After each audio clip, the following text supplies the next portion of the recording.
बिस्मिल्लाहिर्रहमानिर्रहीम। अस्सलाम वालेकुम दोस्तों, मैं हूं अमजद महमूद और मेरे YouTube channel Amjad Mahmood official में आप सभी हजरात को खुशामदीद।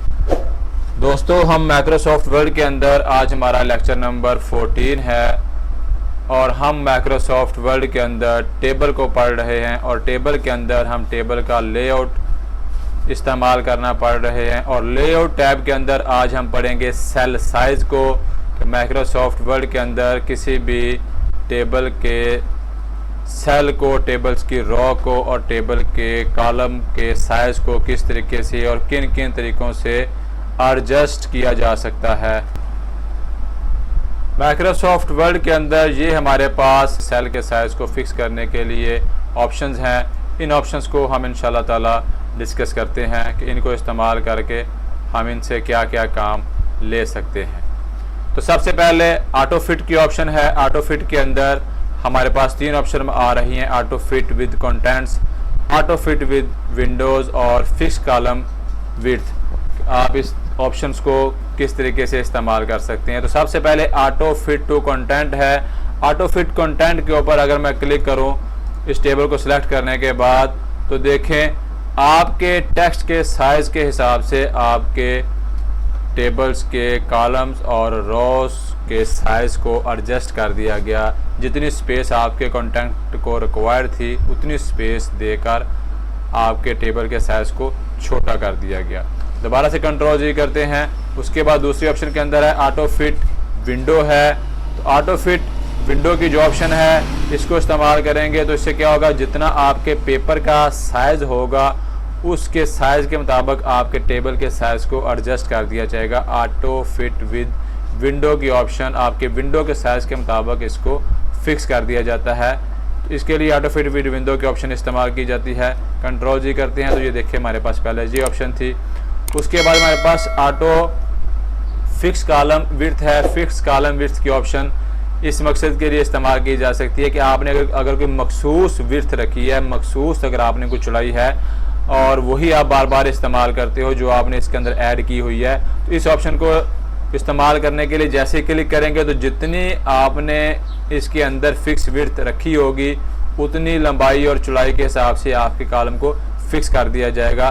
ये वही ऑप्शंस हैं जो आपने इंसर्ट टैब के अंदर टेबल और टेबल के अंदर इंसर्ट टेबल की जब ऑप्शन को हमने इस्तेमाल किया था, इस जगह पे हमारे पास इसकी ऑप्शन आई थी।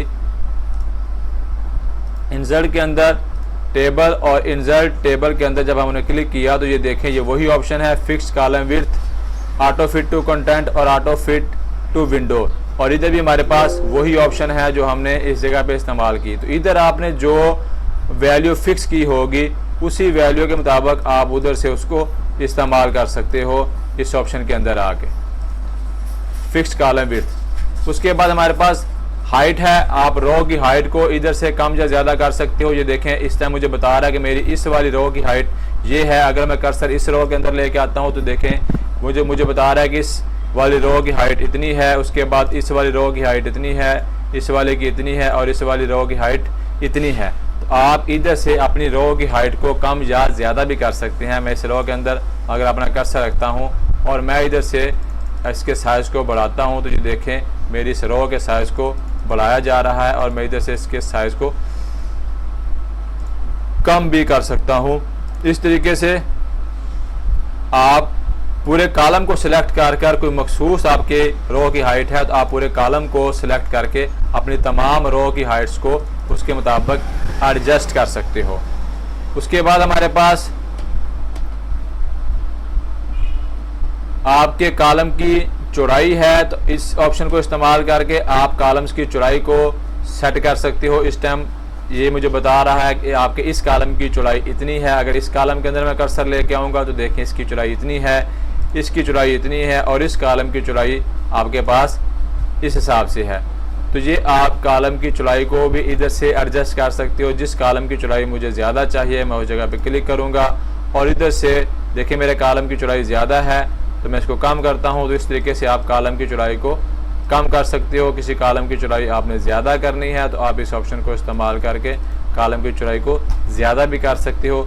उसके बाद अगर आपके पास मखसूस कॉलम की चौड़ाई है तो पूरे टेबल को सिलेक्ट करने के बाद आप इधर से जो भी वैल्यू फिक्स करेंगे आपके पूरे टेबल कि तमाम कॉलम्स की चौड़ाई इस तरीके से फिक्स कर दी जाएगी। देखिए इस कॉलम की चौड़ाई को आप ज़्यादा भी कर सकते हैं और इस तरीके से आप इसकी लंबाई और चौड़ाई को आप कम भी कर सकते हैं। उसके बाद हमारे पास ऑप्शन है डिस्ट्रीब्यूट रो और डिस्ट्रीब्यूट कॉलम। आपके पूरे कॉलम, पूरे टेबल के जितने भी कॉलम्स और रो हैं उनको इक्वल डिस्ट्रीब्यूट रोज़ की चौड़ाई और डिस्ट्रीब्यूट कॉलम्स की चौड़ाई को एडजस्ट कर देगा। मैं सिलेक्ट करने के बाद डिस्ट्रीब्यूट रोज़ के ऊपर क्लिक करता हूं तो तमाम रोज़ की इक्वल जो साइज़ है वो एडजस्ट कर दिया गया। इस तरीके से आपके टेबल में खूबसूरती पैदा हो जाती है। और इसी तरीके से अगर डिस्ट्रीब्यूट कॉलम्स के ऊपर क्लिक करें तो देखें तमाम कॉलम्स की चौड़ाई भी उसने एक ही तरह एक ही रेंज के साथ फिक्स कर दी। तो इस ऑप्शन को इस्तेमाल करके आप डिस्ट्रीब्यूट भी कर सकते हो कॉलम्स और रो की लंबाई और चौड़ाई को। उसके बाद अगर ये छोटा सा जो एरो का निशान बना है, इस एरो के निशान के ऊपर अगर हम क्लिक करें तो हमारे पास टेबल की प्रॉपर्टी ज़ाहिर हो जाती है। इस टेबल की प्रॉपर्टी को इस्तेमाल करके भी आप अपने रोज़ की, कॉलम्स की, सेल की लंबाई और चौड़ाई को एडजस्ट कर सकते हो, अपने टेबल की अलाइनमेंट सेट कर सकते हो। ये टेबल प्रॉपर्टीज़ की वही ऑप्शन है जो हमने पिछले लेक्चर के अंदर इधर से टेबल्स की प्रॉपर्टी ऑप्शन देखी थी। इस प्रॉपर्टीज़ के ऊपर क्लिक करें तो देखें वही ऑप्शन है आपके सामने ज़ाहिर हो रही हैं, जो ऑप्शन है इधर क्लिक करने से आपके सामने ज़ाहिर होती हैं। इनको हम पहले पढ़ चुके हैं। आपने टेबल के ऊपर काम करना है तो टेबल की alignment left, align centre, align right कर सकते हो। उसके बाद आपने रोज़ के ऊपर काम करना है तो आप इधर से रोज़ की लंबाई और चौड़ाई फिक्स कर सकते हो। कॉलम्स के ऊपर काम करना है तो कॉलम्स की आप चौड़ाई इधर से फिक्स कर सकते हो। सेल के ऊपर अगर आपने काम करना है तो सेल की जो चौड़ाई है वो आप इधर से फिक्स कर सकते हो टेबल प्रॉपर्टीज़ की ऑप्शन को इस्तेमाल करके। तो ये था हमारा आज का लेक्चर। हमने सेल के साइज़ को, टेबल के साइज़ को, रो के साइज़ को, कॉलम के साइज़ को ऑटोमेटिक तरीके से, डिस्ट्रीब्यूट तरीके से और मैनुअल तरीके से एडजस्ट करना सीखा। उम्मीद है आपको अच्छे से समझ आ गई होगी। तो मिलते हैं अपनी नेक्स्ट वीडियो के अंदर, तब तक के लिए अल्लाह हाफिज़।